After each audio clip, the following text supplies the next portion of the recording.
Welcome to the Hivemind podcast. I'm one of your hosts, Heir to Phyrexia, aka Kyle Kelly. I am MTG Cranium 707, your one-stop shop to the Hive, and welcome to the Hive Mind podcast. Episode, what is this, 11? Yes, we're on episode 11. We're on episode 11 now, getting closer and closer to that season finale. It should be a fun one. I can't wait for that one, actually. Yeah. For who we're gonna have on. That's a secret for now.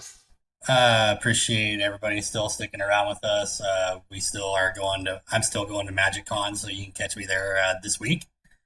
Thank you for everybody that's still sticking around with us and listening to us jibber jabber about Magic and throwing a match into the fire, I guess.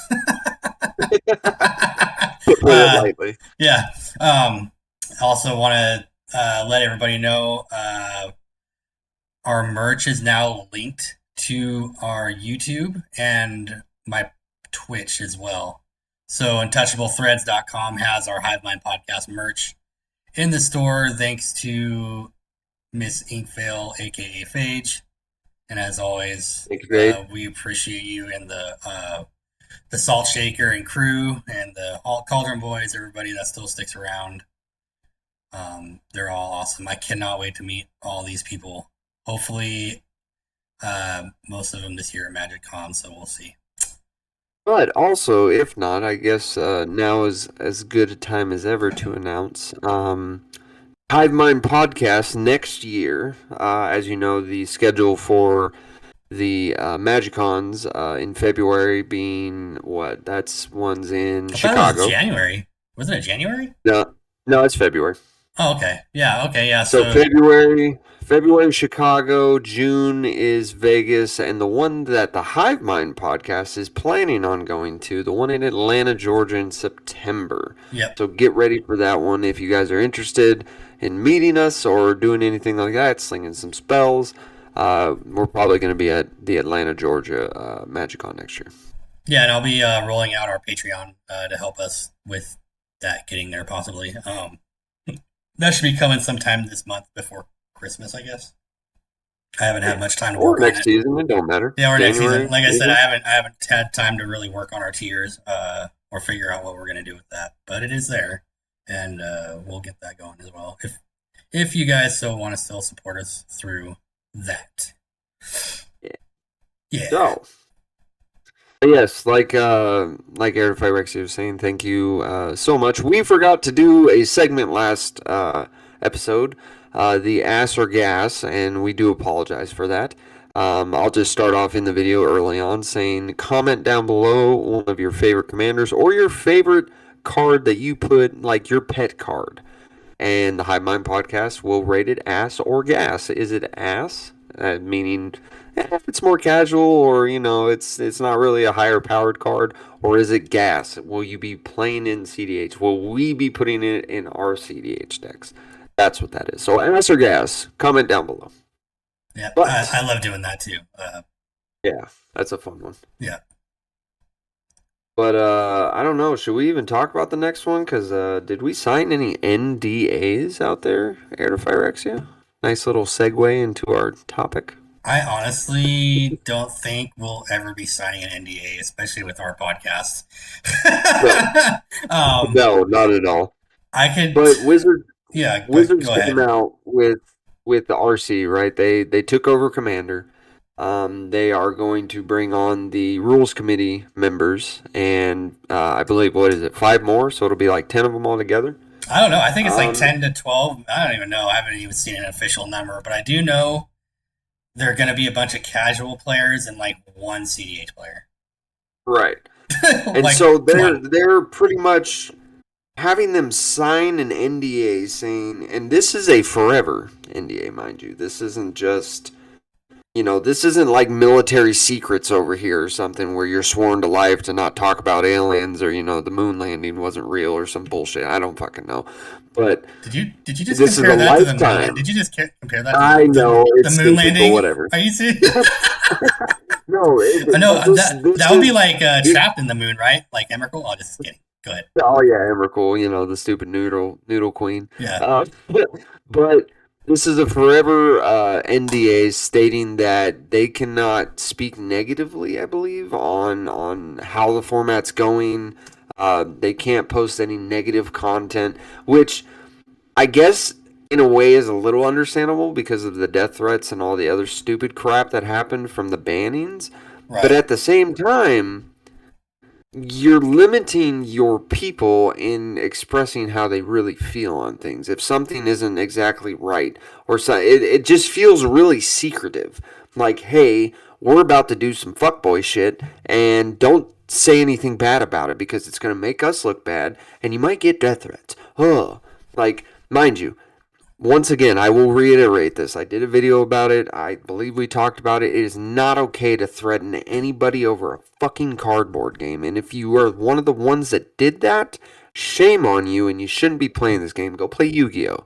Go be Shame. with the stinky people over there. Shame. Shame yourself. Shame. But it's just I think the NDA is a little ridiculous. And this isn't just, okay, only in your time working with us. This is also if you retire from it, if you just want to step away from it, you are not allowed to talk negatively your entire life. What the fuck is that bullshit? Yeah, this is really interesting to me. I've never actually, and I've worked in the corporate world before, and I've never had to sign an NDA, even from day one. Like how you sign your employment papers and stuff. I Right, guess there's maybe clauses in there that where you can't talk negatively on social media about your company that you work for, right? Which is right, at that given time, which is fine because why would you want to work there anyway if you were going to speak negatively about them, correct? right, For right. me, this is kind of weird because I've never really heard of any NDA stating that it's a lifetime, and I've been actually listening to a lot of people talk about this. This was actually overshadowed by the release of the Marvel Secret Layers, so it didn't really get talked about too much. I don't think. um, What convenient timing as well, right? yeah, for real. Good job, I'm Wizards. just saying. But some of us did catch it, and I've seen mixed feelings about it. Mostly negative, though. Like, to me, Right, if you're not willing to take constructive criticism, right, then right, what is the point of making a product, that can never, I guess, it can never get better and better? Because if you don't right, take criticism for the job that you do, that's just saying basically, I'm gonna do this, and you guys are gonna take it. right. Like Basically, honestly, if it were me and they handed me that NDA, I'd be like, "What is that? What the fuck is that?" yeah, Like, I definitely wouldn't be too happy about it. Honestly, if anything, this deters me from wanting to ever be on it. I probably would never be on that committee anyway. But right? this solidifies the deal for me. I would never want to be on the Commander RC, even if they offered me like No, $100,000 a year just to sit there and think about the ban right. list. I probably still wouldn't do it. You know what I mean? Hon- Honestly, it's just making me not really trust where Wizards of the Coast is going with because it's not unheard of with NDAs with like celebrities or with, Right. higher corporations or these it sounds really corporate like Hasbro, but I it think really sounds like, hey, we're about to do some fuckboy shit. Don't say anything because we're this is gonna the do thing, it though. whether you guys like it or not. Somebody may clarify this in the comments, but I don't know if this actually came from Hasbro or if this actually came from Wizards. Right. My guess is probably Hasbro, though. To be honest. I would guess like it is a Wizards of the Coast thing, but it was heavily influenced by Hasbro. Like, hey, we saw what happened, we heard what happened. Have them sign this. And this also goes off of and there's no hate or shade thrown towards this person, but when Jimmy and Professor had their podcast episode, and Jimmy had some feelings in one of his podcast episodes, right? And he got mad. He got genuinely mad. And then Professor brought him on there, and it almost felt like it was a shaming Hmm. type of video, being like, you shouldn't have done that. That was wrong. And Jimmy was like, you're right. But at the same time, you're invalidating that person's feelings by saying that. Right. Yes, could he have done it a little bit better? Maybe. But the frustration is still warranted. The being like, you don't suppress someone's emotions because you don't agree with that. Right. Like, that is not okay at all. We can, like I've stated so many times, we can have disagreements, we can have arguments, we can get mad. Your emotions are valid. But when you start to invalidate other people's emotions in something that they feel passionately about, and then you shame them for that without really calling it shaming, shame on you type of shit. Like, I have nothing, like I said, I have nothing but respect for the professor and what he's done for this game and everything like that. But that just felt a little cringe, a little ugh, a little icky. Like, hey, woo, hey, where did that come from? That's crazy. Type of shit. I haven't seen that. I didn't see it, but yeah, that's interesting to me. And especially since I've seen their content, you know what I mean? Right. I think everybody felt some kind of way about what's been going on, but I think honestly, this just kind of slipped under people's radar. And once this comes to light some more, I think more and more people are going to think about it and like they're just going to not like Hasbro more, or the Right. Wizards, the corporate side of what Wizards is doing. You know what I mean? Right.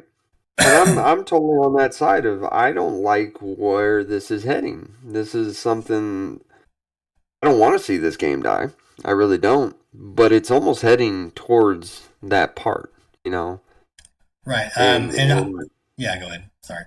it just, I don't know. It makes me feel some type of way. Like, I don't fully trust him anymore. Like I used to. You Yeah, know, I've like, never I'm really just gonna play trusted the WotC to game. be honest, Right. especially playing the 60 card formats and let's be real here. They basically had control of the commander format before they got handed the keys because they were printing product for the commander format, right? There's Right. just a group of people that handle the ban list, basically. That's Right. that's the difference now. Now they handle the ban list. Oh, you know you what? know? Was it Josh? No, it was Josh. That's who it was. It was Josh Lee Kwai that was on that episode. I'm sorry, I was mistaken. It wasn't him. It was Josh Lee and the professor. So that was my Oh, mistake okay. on So that. it In that wasn't episode. Jimmy then. Yeah, it wasn't Jimmy. It was Okay. Josh. But yeah. So, anyways, check out that episode. Tell me what you guys think in the comments as well. I may But have seen it. I know Josh Lee Kwai felt some kind of way yeah, after the bannings. But like you said, he's entitled to his opinions and feelings. Like it to me, if somebody was saying, "Hey, Josh, you're wrong because that's how you felt, and you should feel right, this way," like that, no, sorry, that's not how the world works. People are right, entitled to their feelings and opinions, whether they are wrong or not, or you think they're wrong or not. You know what I mean? So right. that's the way And I to that look at it. opinion, and to that opinion, I gotta say, I'm just saying. I mean, that just makes more sense to me. It's almost like the Magic community shames people for having an opinion on something. You know what I mean? right, And that's right, and when you do that, you know, and maybe it's just because you don't like the person. And I get it. Like if they're a bad person, right? Let's say they're the ones that did send the unaliving threats, or they're just racist or whatever. You know what I mean? right, Something crazy like right. that. Then fine. Call them Just out. blatantly wrong for the Yeah, community. just Absolutely. blatantly Yeah. wrong for the community. But when you have somebody uh like you said, Josh, or it doesn't matter who it is, somebody in the community that is a content creator or somebody that has a channel for Magic the Gathering, and you do that to the person or channel, I mean, to me, that's just wrong. If they're Yeah. not obviously a bad person or, in that realm of whatever we just talked about. You know what I mean? Right. Um, but this, like I said, I think once more people actually take a look at this and for what it is, I know I've been on the casual side of Commander back in the day when I first started, but I still Right. never fully trusted WotC when even when I got into Commander, right? Right.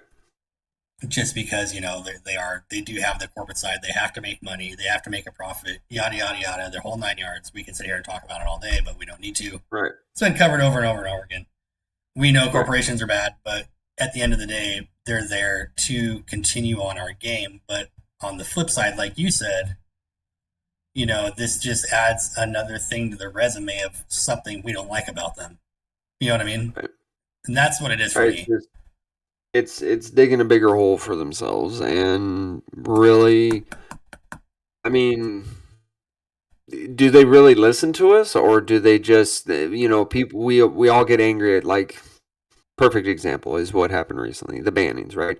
Yeah. Outrage, disgust, I don't trust you anymore, this and that, and then all of a sudden, they take over, and then the RC, and then this NDA, and then, oh, look, shiny cardboard, aka the Marvel Secret Layers, right? Yeah. We're all excited for it, but they always just do that every single. And for the past 3 years that I've been on TikTok and doing this, that's what I've noticed is uproar, anger, shiny cardboard. Oops, I forgot I was mad at what I was mad about. It's Yeah. almost like It's like on to the next it's thing. you know? it's almost like we all have ADHD or we're all neurospicy and they're playing on that. I don't Yeah. want to get into that too much, but it almost seems like I know with my ADHD brain, I do that all the freaking time. Dude, I'm like, you know what? Screw this, blah blah blah. Ooh, hey, I'm not gonna lie, nice dude. card. My hamster fell off the wheel a long time ago. Right. And so I don't know. That's just my little conspiracy on it is that, I think, they're playing to the audience a whole lot. They've done studies. They're on Twitter. They're on all the social media apps, and they're seeing trends, and they have study groups and this and that and blah blah, and studying who we are as players. But really, I mean, when is enough for the community?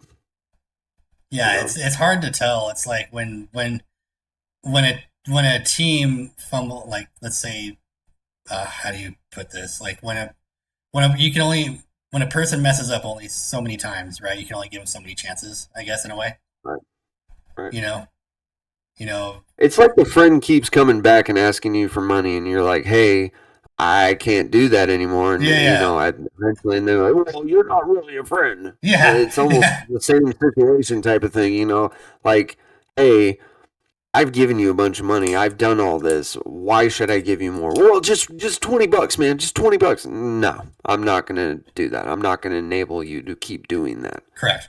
And that's almost we're enabling them to get away with this bullshit.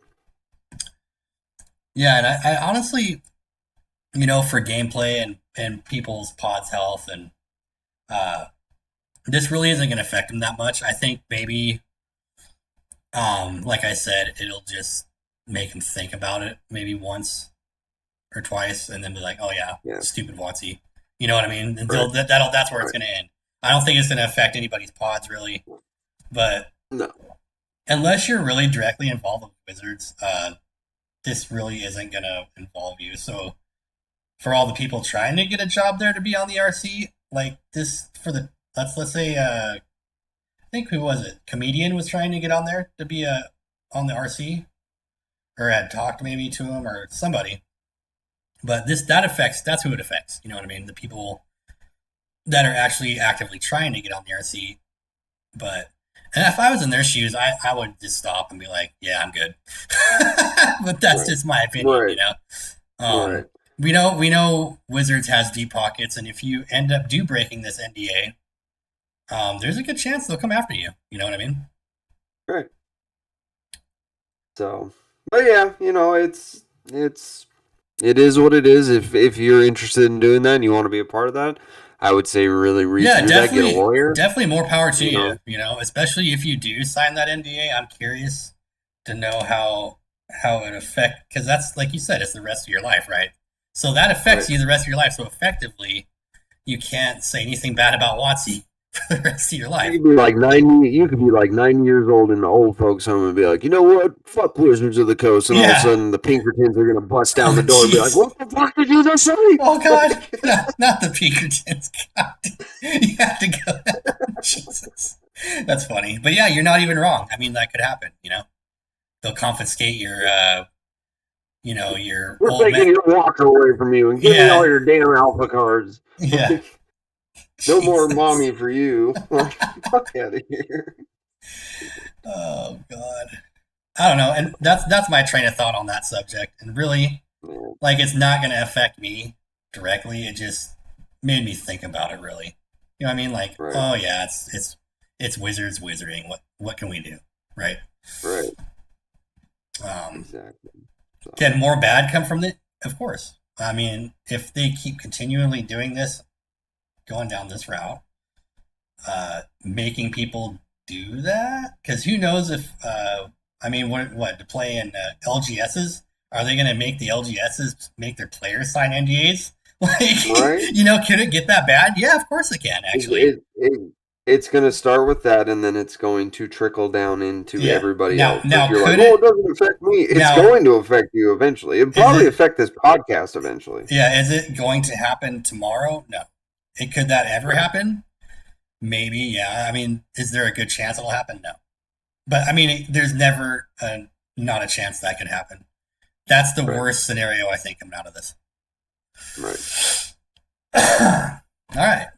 So All right. Well, now that that subject is out of the way, we had a um, a viewer.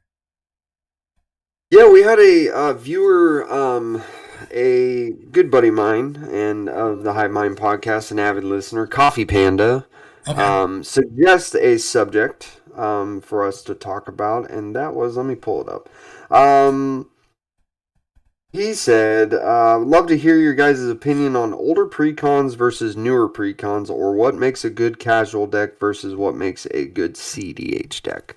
I think we'll Which, tackle. thank you Yeah, for yeah, the subject, Coffee. Appreciate that. yeah. And if anybody wants us to talk about a subject or something you think would be cool, always like I said and Cranium said, just comment down below, and we'll consider going over it. Um, like Astergas.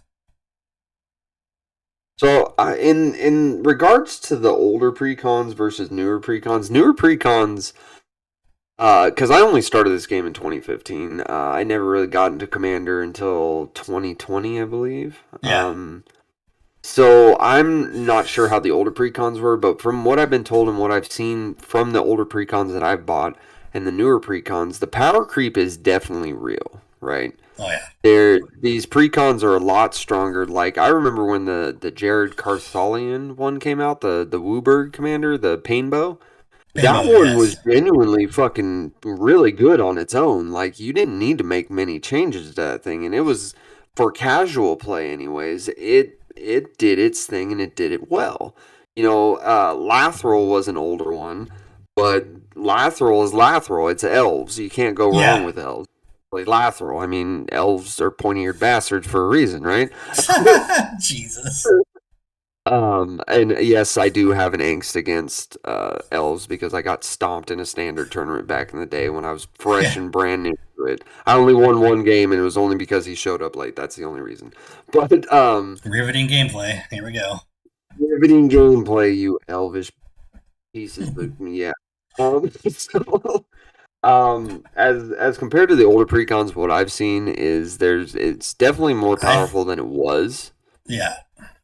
There's a lot more interaction in a lot of these precons that are coming That's out. The why I mana think isn't the. Go ahead. that's why I think this bracket system is going to be kind of hard. Is because now that we're bringing up these older precons versus the newer precons, this bracket system, a lot of these older or newer precons definitely are way more powerful than the older stuff. You know what I mean? Because they have Oh yeah. newly made the cards for commander. Blah blah blah. But Right. the strongest one like precon with no upgrades I've ever played with was Prosper. Okay. Yeah. Yeah. Out of the box, that thing is just straight gas.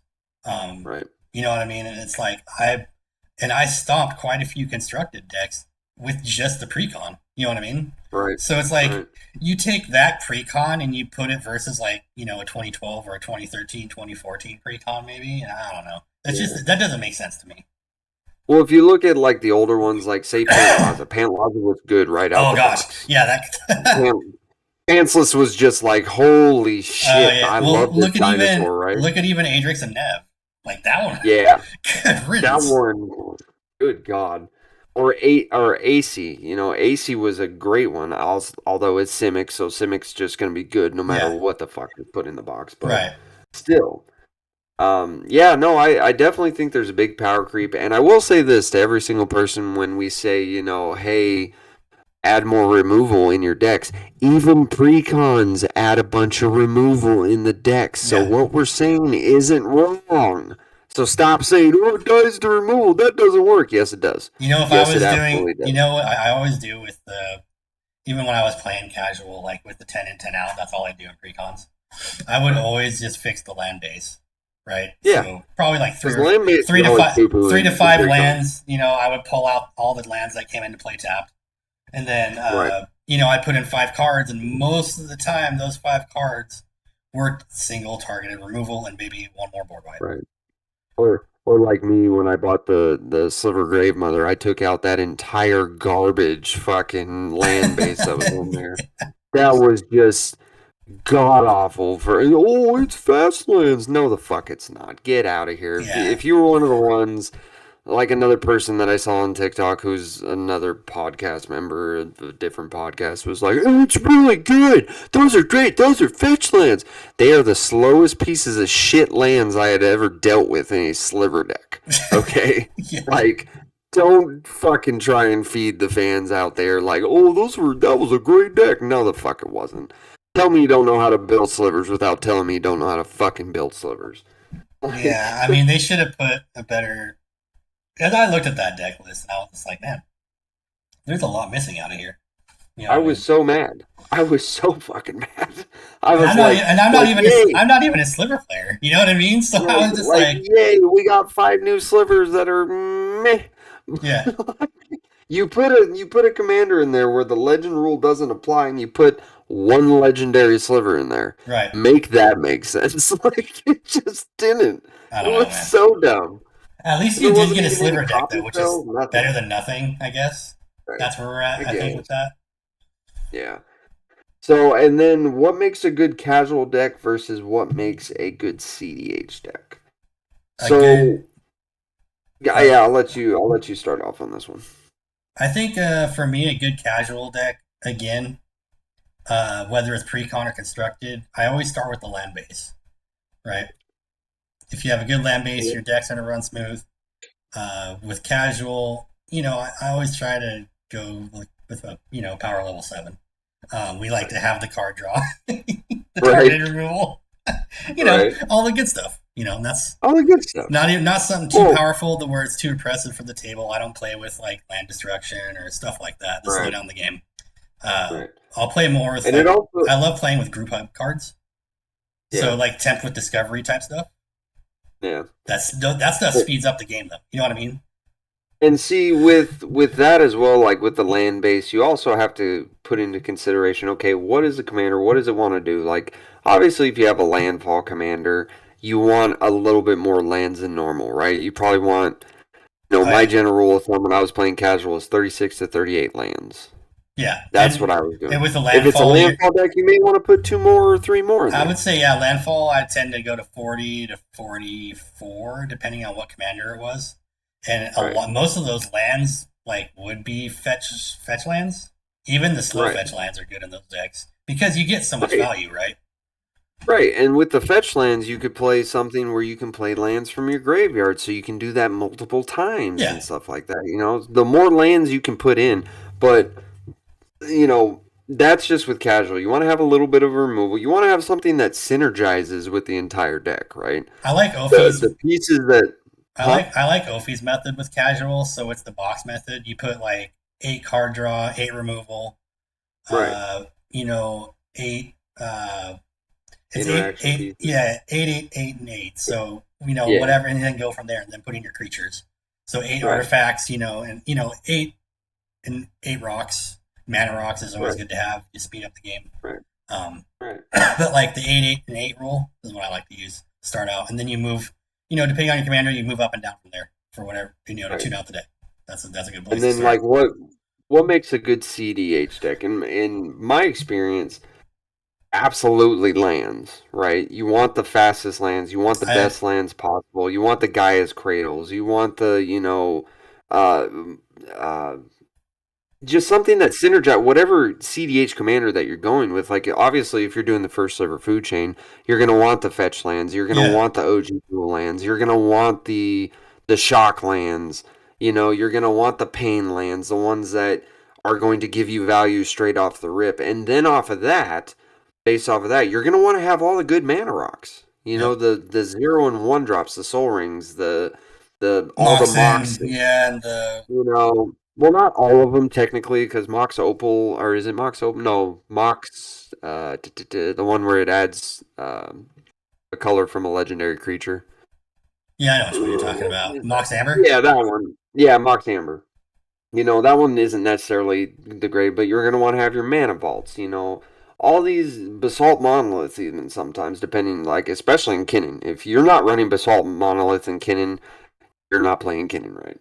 Yeah, Um, And so stuff like that. And then you're going to want your interaction pieces, especially if you're playing blue, white, red. You know, blue, you're going to want to have all the free counter spells, right? I think Fierce honestly, Guardian, if Force of especially for Wills. newer CDH players, I think honestly, 2 to 3 color decks is where you want to start out at.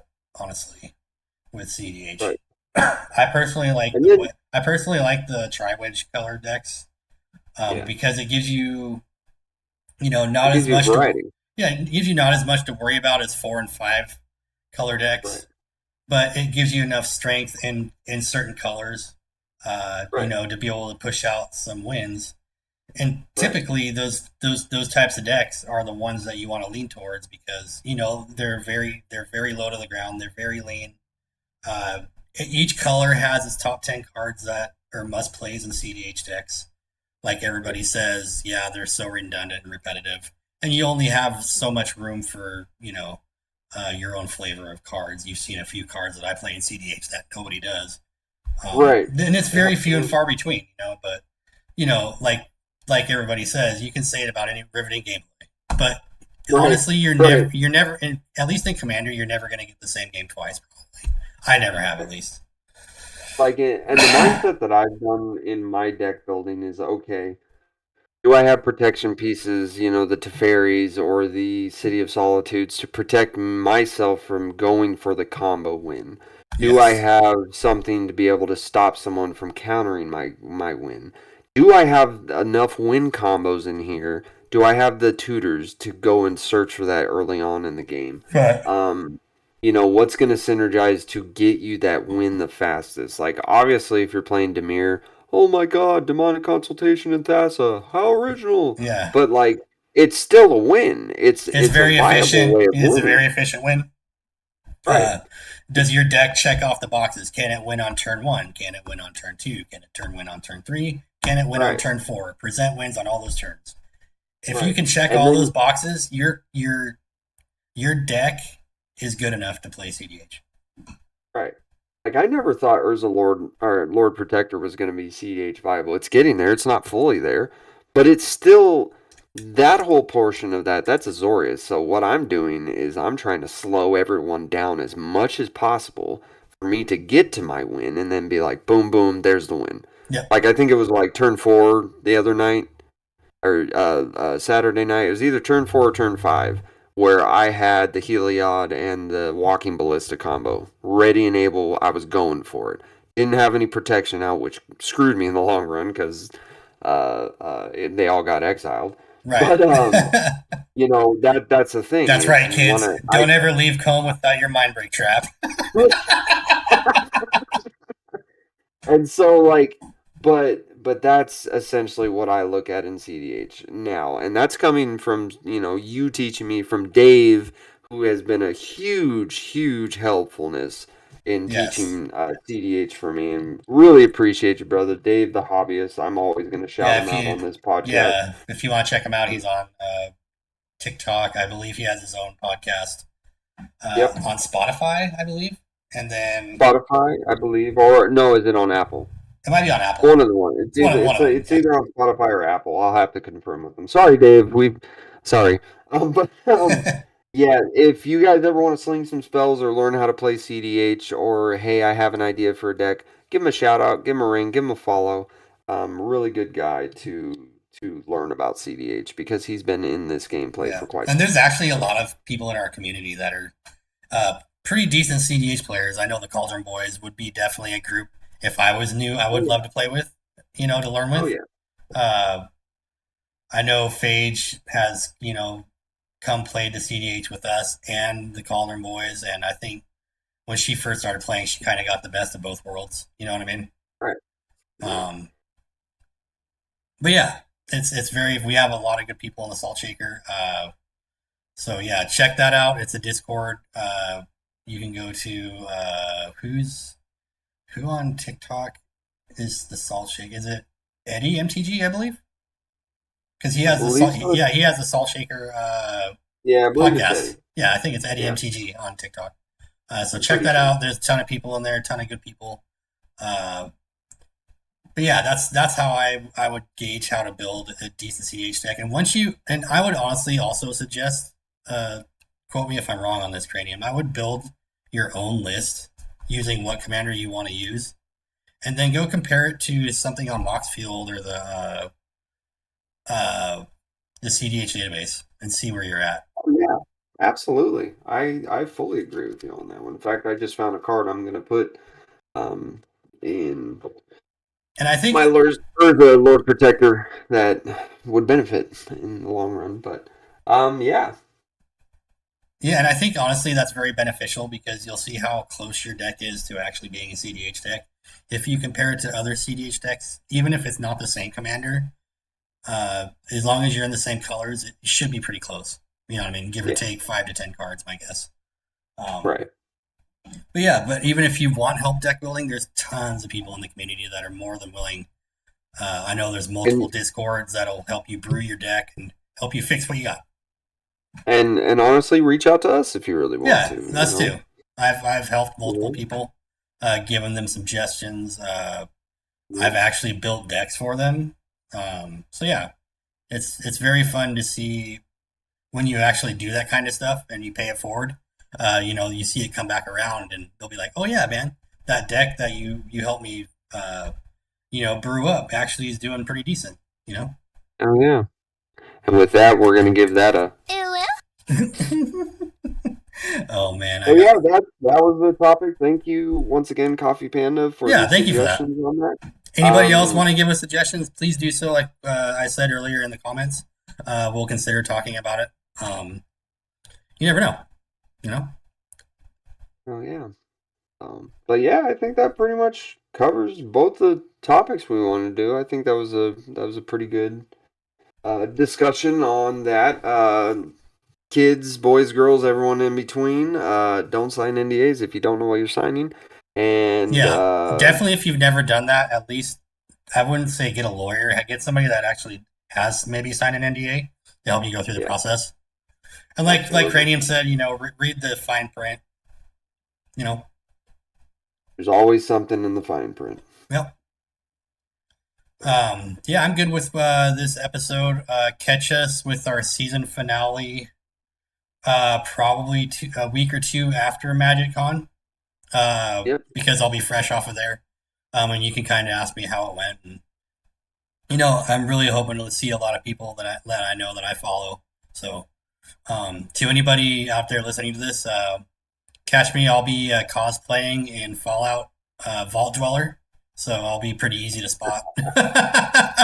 The Vault Dweller at MagicCon. I Yep, love it. yep, yep. I was also trying to because I have the dog meat deck box, right? Yeah. I was gonna find a way to drag it along the floor with a leash, like a dog leash. Oh my god. That would be so freaking epic. I Yeah, love it. yeah. So we'll see what I can do about that. But Oh, yeah. Well, the I hope you Hive have the Mind, best time out there yeah, in the this Hive Mind weekend. podcast, And we do have exclusive stuff I'm giving out at MagicCon Vegas. We do have Hive Mind stuff. sweet.